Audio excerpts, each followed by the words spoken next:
उमरेडकरांनो, family सोबत बाहेर जेवायला जाण्याचा विचार करताय का? की मित्रमंडळींसोबत खास पार्टीचं प्लॅनिंग सुरू आहे? मग एकदाच नाही तर पुन्हा पुन्हा जायची इच्छा होईल असं ठिकाण सांगतो. भिवापूर रोडवरचं हवैयांची सावजी प्रेमींची पहिली पसंत म्हणजे डायनिंग आउट फॅमिली रेस्टॉरंट. गेली 9 वर्षे उमरेडकरांच्या जिभेवर आणि मनावर अधिराज्य गाजवणारे हे ठिकाण आजही तेवढेच खास आहे. कारण इथे आहे चवीसोबत स्वच्छतेचं वचन आणि कुटुंबासाठी योग्य वातावरण.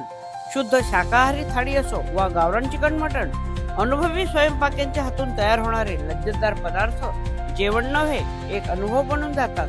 निसर्गाच्या सानिध्यात वसलेलं आकर्षक रेस्टॉरंट, फवाऱ्यांच्या थेंबात, आकर्षक प्रकाश योजनेत आणि झाडांच्या सावलीत बसून जेवताना मिळतो शांततेचा आणि समाधानाचा अनुभव. इथे आहे 25 जणांचा प्रशिक्षित स्टाफ जो प्रत्येक पाहुण्यांचं स्वागत हसतमुखाने करतो. वाढदिवस पार्टी, ऑफिस मीटिंग किंवा कौटुंबिक स्नेहभोजन, प्रत्येक प्रसंगासाठी उत्तम ठिकाण म्हणजे डायनिंग आउट फॅमिली रेस्टॉरंट. इथे पार्सल सुविधा, मोफत वायफाय आणि प्रशस्त पार्किंग सह ही जागा झाली उमरेडकरांची पहिली पसंत. आणि हो, इथे धूम्रपान व मद्यपान पूर्णपणे निषिद्ध आहे. चला तर मग त्वरा करा आणि आपल्या फॅमिली सोबत हॉटेल डायनिंग आउटला भेट द्या आणि घ्या उत्तम भोजनाचा आनंद. डायनिंग आउट फॅमिली रेस्टॉरंट, निसर्गाच्या सानिध्यात चवीचा उत्तम खजिना. धन्यवाद.